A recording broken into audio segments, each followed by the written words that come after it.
Welcome to this episode of Mo Money. I'm Alexander Palmaris, your host, and we have another exciting episode with Darryl Montgomery of the New York Investing Meetup.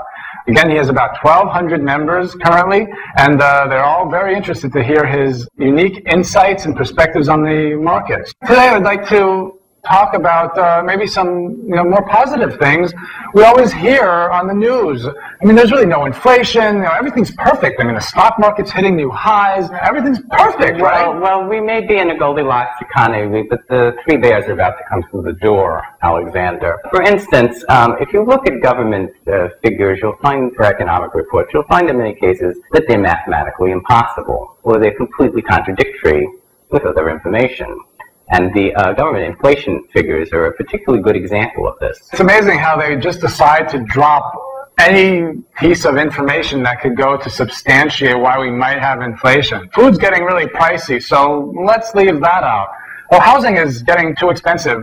Forget about housing. Computers, those keep getting cheaper. Include the computers. Well, that's sort of a very broad summary of how the inflation statistics are done. There have been several modifications since the early 1980s on how the inflation has been calculated.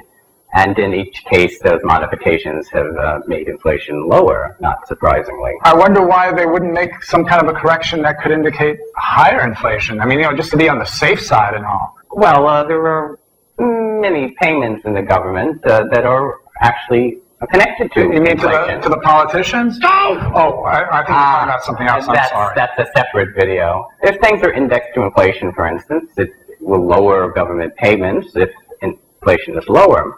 And the government lives on borrowed money, and the amount of money has increased astronomically in the last 20 years. And generally, bondholders want to have at least 2% above the inflation rate. So if your official rates are much, much lower, your borrowing costs are much, much lower. Well, of course, there are things that you could say to back up what you're claiming here, that the government doesn't use accurate statistics. I mean, what other things can you show?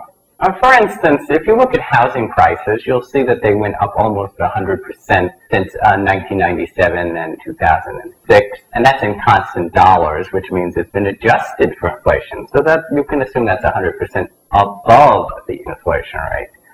But this rise really didn't cause the official reported inflation rates to go up. That's because they made a determination that housing doesn't really count towards inflation. So what makes them wrong? Not exactly what they did. They decided to something called owner's equivalent rent, which means the price of rent for that house. Now, when the housing market is very active, the rental market tends to go down. So even though housing prices were skyrocketing, there was some indication that inflation was decreasing as a result of that. And the true absurdity of this is you have a direct measure. And the government, instead of trying to use that direct measure, chose a substitute measure.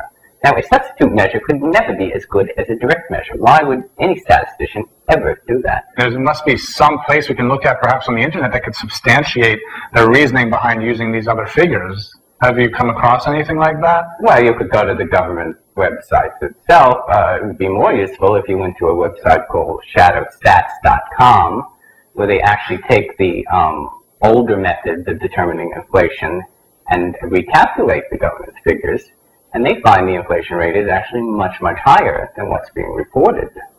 One other thing you could also look at is the price of oil has gone up 400%, and that's basically since 2002. There'd be a lot of more people who are just suddenly like oil and vinegar? Can't say that. You will also find, if you look at the statistics, that the price of healthcare went up much faster than the official rate. The price of food went up faster than the official rate. The price of education has gone up faster than the official rate.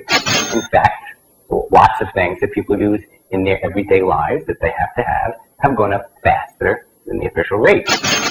If you add it all up, you'll find out it's simply mathematically impossible that the official rate is that low. So if inflation is really potentially this bad, this negative, what other repercussions could we end up seeing from this? And where else is this materializing? What else does it affect? Well, if you think about it, it affects how strong the economy has been, because growth in the economy is measured really on the real GDP, and that's growth after the inflation rate. If you actually subtracted these higher inflation rates that seem more realistic, you would find out that the economy has not only not grown in the 2000s, but has actually had negative growth, or has actually declined the entire time. That's very interesting. And again, as always, thank you very much, Dow, for your insights, and we look forward to more in the future. Thank you, Alex.